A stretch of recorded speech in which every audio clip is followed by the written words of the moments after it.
دیتا ہے، انسان کو اللہ جب کوئی طاقت دیتا ہے، انسان کو اللہ تبارک و تعالیٰ جب کسی نعمت سے نوازتا ہے تو اللہ تبارک و تعالیٰ نعمت دینے کے بعد وہ نعمت دینے والا خدا ایک کنڈیشن رکھتا ہے کہ نعمت پانے کے بعد اگر تم میری نافرمانی نہیں کرو گے، کنڈیشن یہ ہے نعمت پانے کے بعد اگر تم میری نافرمانی نہیں کرو گے تو میں نعمت میں اضافہ کر دوں گا، نعمت کو بڑھا دوں گا۔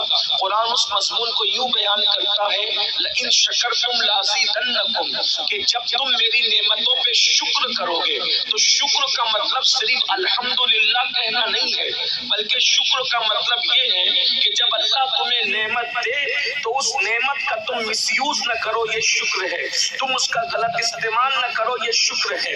اور اگر انسان نعمت پانے کے بعد جب اس نعمت کا مس یوز کرتا ہے، غلط استعمال کرتا ہے، اللہ کی نافرمانی کرتا ہے تو پھر اللہ اس نعمت کو بہت دنوں تک تمہارے پاس رہنے نہیں دیتا، بلکہ اللہ اس نعمت کو چھین لیتا ہے۔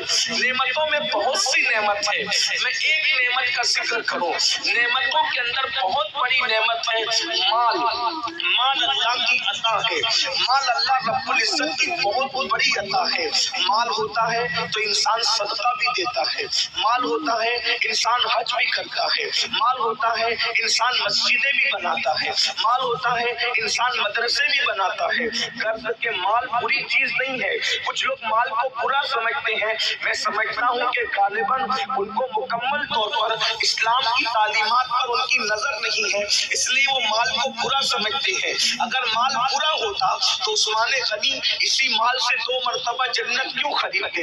آپ جانتے ہیں کہ مال اللہ اکبر اگر فرعون کے پاس گیا تو اس نے فرعون کو جہنم کا کندن بنا دیا، جہنم کا ایندھن بنا دیا، اللہ اکبر، جہنم کا ایندھن بنا دیا، کندن کیا بلکہ ایندھن بنا دیا۔ نمرود کے پاس گیا اس کو جہنم کا ایندھن بنا دیا، بخت نصر کے پاس گیا اس کو جہنم کا ایندھن بنا دیا، شداد کے پاس گیا اس کو جہنم کا ایندھن بنا دیا۔ لیکن وہی مال جب سیدنا عثمان غنی کے پاس آتا ہے تو عثمان غنی 2 مرتبہ اسی مال سے جنت خریدتے نظر آتے ہیں۔ اور اللہ کے رسول نے کسی صحابی کو وہ نہیں فرمایا جو سیدنا عثمان غنی کو فرمایا۔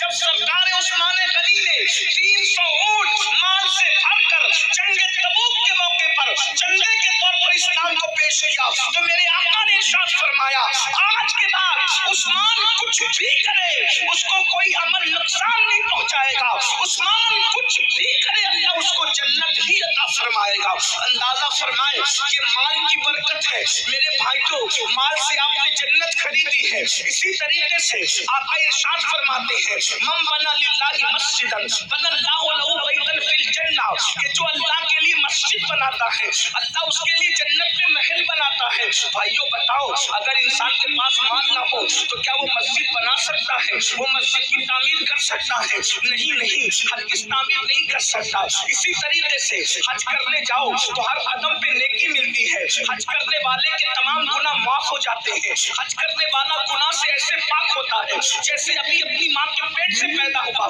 بتاؤ کیا بغیر پیسے کے کوئی حج کر سکتا ہے؟ اللہ اکبر۔ اسی پر آپ قیاس کر لیں اور ایک بات اور سن لیں، میرے آقا فرماتے ہیں صدقہ کیا کرو اس لیے کہ صدقہ بلاؤں کو ٹال دیتا ہے، صدقہ بری موت سے بچا لیتا ہے، صدقہ انسان کو بری موت سے بچاتا ہے۔ جو چاہتا ہے کہ اللہ اس کو بری موت نہ دے اور بری موت سے اس کی حفاظت ہو تو آقا ارشاد فرماتے ہیں ایک ہاتھ سے صدقہ دو تو دوسرے ہاتھ کو خبر بھی مت ہونے دو، مال نہیں ہوگا تو کیا انسان صدقہ دے گا؟ تو یہ مال بہت بڑی اللہ کی نعمت ہے۔ اسی طریقے سے دوسری نعمت یہ جان اور جوانی جس کو کہتے ہیں یہ بھی اللہ کی بہت بڑی نعمت ہے، اللہ اکبر۔ لیکن اب آئیے میں آپ کے سامنے ان دونوں نعمتوں کا ذکر کرنے کے بعد اب آپ سے پوچھنا چاہتا ہوں، مال سب چاہتے ہیں لیکن اللہ اکبر جب مال آتا ہے تو مال کا مس یوز کیا جاتا ہے، مال کا غلط استعمال کیا جاتا ہے۔ قرآن کہتا ہے ان اللہ اشتری من المؤمنین انفسهم واموالهم بان لهم الجنہ، کہ اللہ نے مومنوں کی جان کو، مومنوں کے مال کو جنت کے بدلے خرید لیا ہے۔ اب آپ سب کی توجہ چاہتا ہوں، پتا چلا ہماری جان ہماری نہیں ہے، ہمارا مال ہمارا نہیں ہے، جان بھی اللہ کی ہے، مال بھی اللہ کا ہے۔ اور اللہ اکبر آج کل کے مسلمان اللہ اگر مال دیتا ہے ہے تو مال کو اللہ کی راہ میں خرچ کرنے کی بجائے گھبرائیے گا مت. میں کوئی چندے کی تمہید نہیں مان رہا ہوں, میں صرف آپ کے دلوں کی تطہیر کے لیے, آپ کی افکار کی تطہیر کے لیے کچھ پیغام پیش کرنا چاہتا ہوں. اللہ اکبر. آج کے مسلمانوں کے پاس جب مال آتا ہے, آج کے مسلمانوں کے پاس جب جوانی آتی ہے تو مال اور جوانی کا مس یوز کتنا ہو رہا ہے. اللہ اکبر. آج پوری دنیا کے اندر جتنے جرائم, جتنے پاپ قوم مسلم کر رہی ہے, اتنے جرائم دنیا کی کوئی قوم کرتی نظر نہیں آتی. کتنے افسوس کی بات ہے. میں دلیل کے ذریعے سے اس کو ثابت کروں گا. اسے ہندوستان میں دیکھ لیں, ہندوستان کے اندر اللہ اکبر رمضان شریف کی کوئی اہمیت کیا دوسری قوموں کے نزدیک ہے؟ ہرگز نہیں. اسلام رمضان شریف کی اہمیت صرف مسلمانوں کے نزدیک ہے. دوسری قومیں رمضان شریف کا احترام نہیں کرتی, اس کی عزت نہیں کرتی. غوثوں کو تو پتا بھی نہیں کہ رمضان شریف کیا ہے. لیکن ایک بات پر ہمیشہ غور کرنا, توجہ کرنا, ایک بات پر ہمیشہ غور کرنا کہ اللہ اکبر جتنی نئی فلمیں آتی ہے, کوئی بھی نئی فلم رمضان شریف کے اندر نہیں آتی ہے. یا تو رمضان شریف سے پہلے آتی ہے یا تو رمضان شریف کے بعد آتی ہے. آپ ہمیشہ غور کرنا, کوئی بھی نئی فلم آپ کو کبھی رمضان شریف میں, ہندوستان کی بات کر رہا ہوں جہاں مسلمان لوگوں کے کہنے کے مطابق صرف 25 کروڑ مسلمان ہیں, آپ مجھے بتائیں دنیا دوسری قومیں ہم سے 4 گنا زیادہ, یعنی دوسری قومیں 100 کروڑ ہے اور ہم ہندوستان میں لوگوں کے کہنے کے مطابق, حالانکہ اگر سچائی سے گنا جائے تو الحمدللہ ہم 30 کروڑ سے بھی زیادہ اس ملک کے اندر, اس ملک میں ہم 30 کروڑ سے بھی زیادہ. لیکن چلے جو لوگ کہتے ہیں وہی کہتا ہوں, 25 کروڑ مسلمان اس دنیا, اس ہندوستان میں رہتے ہیں, 100 کروڑ دوسرے سب مل کر کے رہتے ہیں. آپ سے پوچھتا ہوں رمضان شریف میں نئی فلم کیوں نہیں آتی ہندوستان میں؟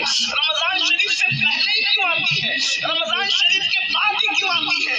اس لیے کہ ان کی سروے رپورٹ یہ ہے کہ جو بھی فلم ہٹ ہوتی ہے, جو بھی فلم کامیاب ہوتی ہے, وہ صرف مسلمانوں کے دیکھنے سے کامیاب ہوتی ہے. یعنی جتنا زیادہ ہندوستان میں مسلمان فلم دیکھتا ہے اتنا دنیا کا کوئی مذہب کا انسان نہیں دیکھتا. ہر مذہب کا آدمی زیادہ سے زیادہ سیٹرڈے یا سنڈے کو فلم دیکھنے جاتا ہے, لیکن یہ مسلمان ہے. اللہ اکبر.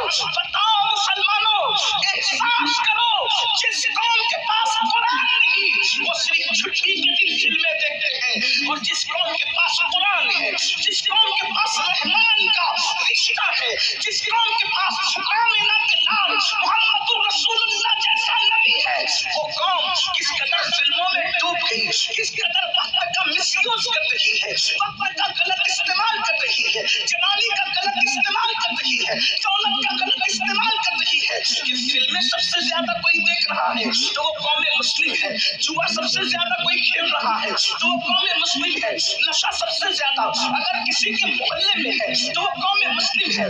عورتوں پر اللہ اکبر گندی نگاہ کے حوالے سے جتنا زیادہ بگاڑ ہمارے معاشرے میں ہے شاید ہی کسی کے معاشرے میں ہو, مگر سن لو اور اچھی طرح سن لو, آج کل کے نوجوان لڑکے یا دولت مند لوگ یہ سوچتے ہیں مولوی صاحب آپ کو کیا پڑی ہے, آپ دولت ہماری ہے, مال ہمارا ہے, جوانی ہماری ہے, طاقت ہماری ہے, اگر ہم برے کام کرتے ہیں آپ کا کیا بگڑتا ہے, ہمارا کیا بگڑتا ہے؟ سن لو, اللہ و رسول نے ذمہ داری دی ہے قوم کے علماء کو, قوم کے دانشوروں کو, اللہ کے رسول کے سچے امتیوں کو, کہ بلکہ ہر مومن کو یہ ذمہ داری ہے جب تم برائی کو دیکھو اسے روکو, زبان سے روکو, بلکہ پہلے تو ہاتھ سے روکو, طاقت سے روکو, زبان سے روکو, اور اگر زبان سے بھی نہیں روکتے تو کم سے کم دل میں برا جانو, اور جو دل میں برائی کو برا جانتا ہے یہ اس کے کمزور ایمان کی علامت ہے. اب مجھے بتاؤ جب تم برائی کو برا جانو گے تو یہ کمزور ایمان کی علامت ہے, اور جو برائی کو برا بھی نہ جانے تو کیا اس کا ایمان چلا تو نہیں گیا, اس کے ایمان کا طوطا اڑ تو نہیں گیا, ایمان کا پرندہ اڑ تو نہیں گیا. اب مجھے بتاؤ میرے بھائیوں, آپ کہتے ہیں مال میرا ہے, تکلیف آپ کو کیا ہے, جان میری ہے, تکلیف آپ کو کیا ہے, تو سن لو, اچھی طرح سن لو, کنویں میں گرنے والے کو بچانے کی ذمہ داری دیکھنے والے پر ہے کہ نہیں ہے. سڑک حادثے میں